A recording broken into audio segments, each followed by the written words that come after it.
بسم اللہ الرحمن الرحیم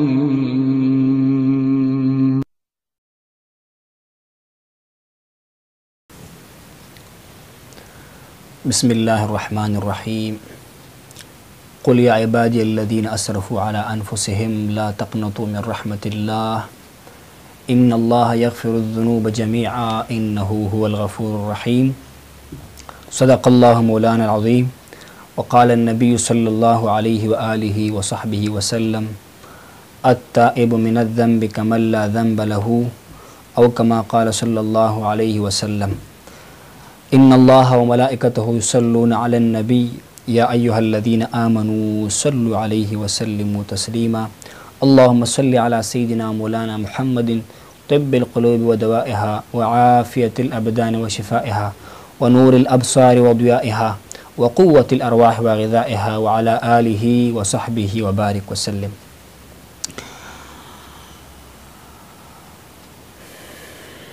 محترم سامعین، شاعر نے کیا خوب کہا ہے کہ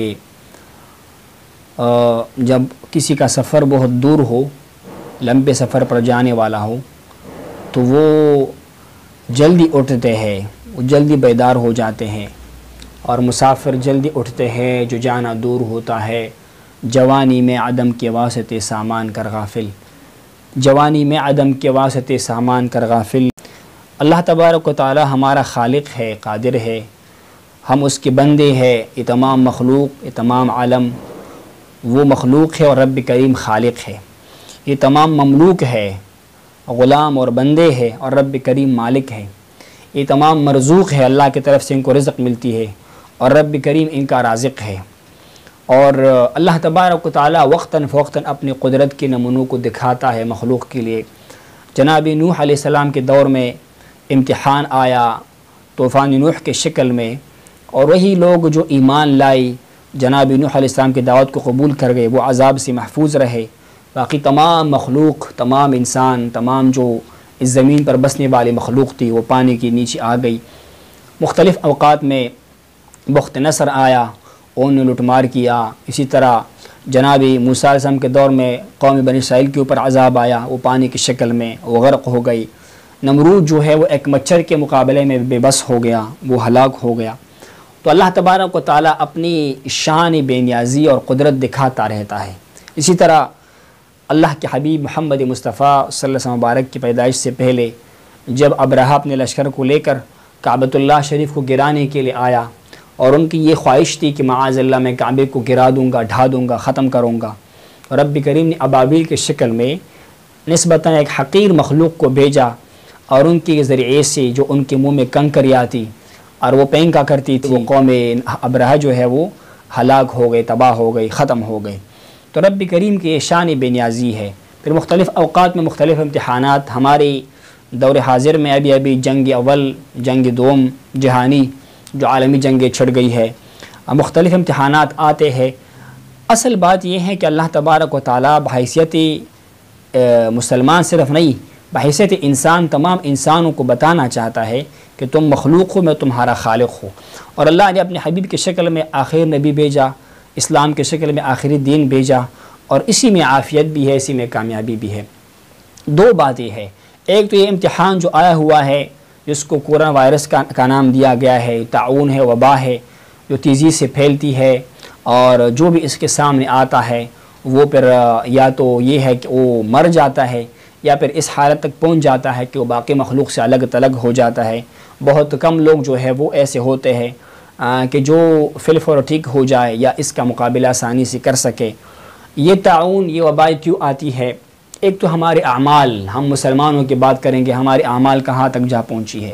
اللہ کے نبی نے ارشاد فرمایا، جناب عبداللہ بن عمر سے روایت ہے رضی اللہ عنہ کہ اللہ کے نبی نے ارشاد فرمایا کہ جب کسی علاقے میں، کسی قوم میں لوگ کھلم کھلا گناہ کرنا شروع کرے، فحاشی پھیلانا شروع کرے، تو اللہ تبارک و تعالیٰ ان کو طاعون کے مرض میں مبتلا فرمائیں گے، ان پر طاعون کا مرض آئے گا، اور ایسے امراض میں ان کو مبتلا کرے گا کہ جو ان کے آباء و اجداد کے زمانے میں نہیں آ چکی ہو۔ ان کے آباء و اجداد، ان کے والدین کے والدین، ان کے پرانوں کو ان کا علم نہیں ہوگا، نت نئی بیماریاں ہوگی۔ اب اسی بیماری کو آپ لے لیجیے گا، پہلے جو ہے ہمیں بیماریوں کے نام سنتے تھے کہ فلان شہر میں طاعون ہے، وبا ہے، فلان فلو ہے، فلان بیماری ہے، سوائن فلو ہے، ڈینگی ہے، وغیرہ وغیرہ، کچھ مخصوص علاقوں تک ہوا کرتے تھے.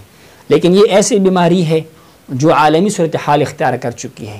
جب اتنی بڑی بیماری ہے اس کے لیے توبہ بھی اجتماعی کرنا ضروری ہے، اللہ کی طرف رجوع کرنا بھی اجتماعی طور پر ضروری ہے. تو اللہ کے نبی نے ارشاد فرمایا کہ جب کل فحاشی ہو اور یعنی ہو تو رب تمہیں ایسے امراض میں مبتلا کرے گا کہ جس کا تذکرہ تمہارے باپ داداؤں نے بھی نہیں سنا ہوگا.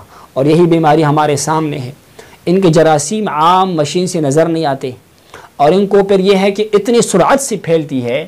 ایک انسان دوسرے شہر میں جاتا ہے، چاہے کسی بھی خطے میں چلا جائے، ان کا موسم آب و ہوا کیسی کیوں نہ ہو، وہاں کسی سے ملتا ہے، بیٹھتا ہے، اللہ کے اذن سے، اللہ کے امر سے مرض جو ہے وہ آگے پھیلتا چلا جاتا ہے. بہرحال اجتماعی توبے کی ضرورت ہے. پھر ہم دیکھتے ہیں کتنا ظلم ہوتا ہے مسلمانوں پر. ہمارے فلسطین میں کیا کچھ نہیں ہو رہا پچھلے 60-70 سالوں سے. مسلمانوں پر کیا ظلم نہیں ہو رہا. مسلمانوں کے علاقے کم ہوتے چلے جا رہے ہیں، یہودیوں کے علاقے بڑھتے جا رہے ہیں. ہمارے حکمران، ہمارے عرب حکمران ہو یا یہاں کے حکمران، ایشیا کے حکمران ہو، بڑے بڑے جو امیر و کبیر لوگ ہیں، ان کو کوئی فکر نہیں ہے. ان کو اپنی پالیسی ٹھیک رکھنا ہے تاکہ ان سے بڑے بڑے سپر پاور ناراض نہ رہے، باقی مسلمان پستے رہے، ڈوبتے رہے، قتل ہوتے رہے، ان کو کوئی پرواہ نہیں ہے. کشمیر میں کیا کچھ نہیں ہو رہا پچھلے 4 مہینوں سے. وہ اللہ کے بندے ہیں، ان پر کاروبار بند ہے، ان کے موبائل بند ہے، گھر سے باہر نہیں نکل سکتے ہیں. ان کی غمی خوشی کا کیا بنے گا؟ کیا ہو رہا ہے؟ کسی کو فکر ہے؟ ماں سوائے زبانی جمع خرچ کی تمام امت مسلمہ میں کسی نے کچھ کیا؟ کچھ نہیں کیا. تو رب کریم ان چیزوں کو دیکھتا ہے.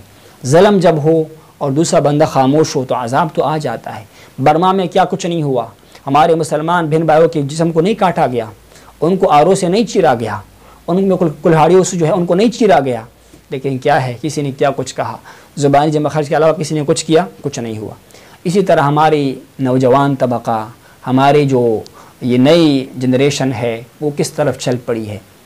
دین سے کتنی دوری ہے، کتنا رب کریم سے بغاوت ہے، کتنا اللہ کے فرامین کو پس پا رکھنا ہے. یقین کیجئے گا ہم کبھی سفر کرتے ہیں، پشاور سے آتے ہیں لاہور کی طرف یا کسی اور شہر میں چلے جاتے ہیں، پمپ پہ گاڑی کھڑی ہوتی ہے، اکثر و بیشتر یقین کیجئے گا اس گاڑی میں اگر 40 بندے ہیں بمشکل 5 بندے اللہ کی بارگاہ میں نماز کے لیے حاضر ہوتے ہیں. وقت بھی مختصر ہوتا ہے، نماز کا ٹائم ہوتا ہے. کس نے کہا ہے کہ سفر میں آپ نماز نہیں پڑھو گے؟ نماز تو جنگ کی حالت میں بھی معاف نہیں ہے، نماز تو بیماری کی حالت میں معاف نہیں ہے. اگر آپ کھڑے ہو کر نماز نہیں پڑھ سکتے ہیں آپ کو بیٹھ کے نماز پڑھنا پڑے گا. بیٹھ کے نماز نہیں پڑھ سکتے ہیں تو آپ کو لیٹ کر اشارے سے نماز پڑھنا پڑے گا. لیکن وہاں کیا ہوتا ہے، ٹھیک ٹاک لوگ ہوتے ہیں، کھاتے پیتے، مسلمان کا اسلام کا دعویٰ بھی کرتے ہیں لیکن نماز نہیں پڑھتے ہیں. تو عرض کرنے کا مقصد یہ ہے کہ ہمارے ماحول میں یہ کیا ہو رہا ہے، ہماری جو ہے وہ نوجوان نسل کس طرف چل پڑ رہی، کس طرف جا رہی ہے. اسی طرح ابھی جو وبا پھیلی ہے ہمارے نام نہاد خواتین کا کہ ہمارا جسم ہماری مرضی، وہ بھائی تمہارا جسم ہے، ابھی اللہ تعالیٰ تمہیں دکھاتا ہے جسم تمہارا ہے، کیا تمہاری مرضی چلے گی یا اس پر کسی کی مرضی ہے؟ بھائی ہم عبید ہیں، ہم عباد، ہم بندے ہیں، ہم چیزوں کے پابند ہیں. اللہ نے ہمیں جانوروں کی طرح آزاد پیدا نہیں کیا، ہمیں کچھ قیود کا پابند کیا. اس سے آزادی چاہو گے تو یہ عذاب، یہ مصیبتیں آتے رہے گی. ہمارے حکمران، ہمارے سربراہ عمراء، ان کا فرض تو یہ بنتا تھا کہ جو مبارک اللہ نے ہمیں دین کے نام پر یہ ملک دیا ہوا ہے پاکستان کے شکل میں یا جہاں جہاں مسلمان ریاستیں ہیں اللہ نے ان کو نعمتوں سے نوازا ہے، وہاں پر اسلام کا قانون ہو، وہاں پر شریعت محمدی ہو صلی اللہ علیہ وسلم، وہاں پر اللہ کے نبی کے لائے ہوئے دین کا جو ہے وہ نفاذ ہو، اسی پر لوگ عمل پیرا ہو. لیکن کیا ہے، ہمارے قوانین جو ہے وہ انگریزوں کے ہیں، ہمارے طریقہ کار، ہماری بینک سود کا نظام ہے بینکوں میں، ہمارے سارے معاملات انگریزوں کے روش پر ہے. تو ایسے موقع پر اللہ تعالیٰ ہمیں دکھاتا ہے کہ تم سدھر جاؤ، تم ٹھیک ہو جاؤ. تو ایسے موقع پر اجتماعی توبے کی ضرورت ہوتی ہے، اللہ کے بارگاہ میں رجوع کرنے کا ضرورت ہوتا ہے، اپنی غلطیوں کا، اپنے خطاؤں کو یاد کر کے ان پر توبہ کرنے کا ضرورت ہوتا ہے. تو ایسے میں رب کریم ہم سے راضی ہو سکتا ہے، ہم اس کو منا سکتے ہیں. میں نے آپ کے سامنے رب کریم کا فرمان سنایا کہ اللہ تعالیٰ کے ارشاد گرامی ہے، جو لوگ اپنی جانوں پر ظلم کر چکے ہیں ان کو بتاؤ میرے حبیب کہ اللہ کے رحمت سے مایوس مت ہو جاؤ، اللہ کے رحمت سے مایوس مت ہو جاؤ.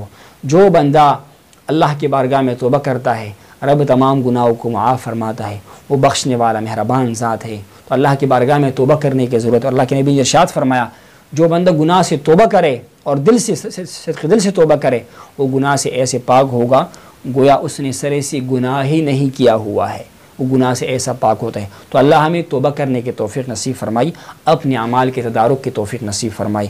وآخر دعوانا ان الحمد للہ رب العالمین۔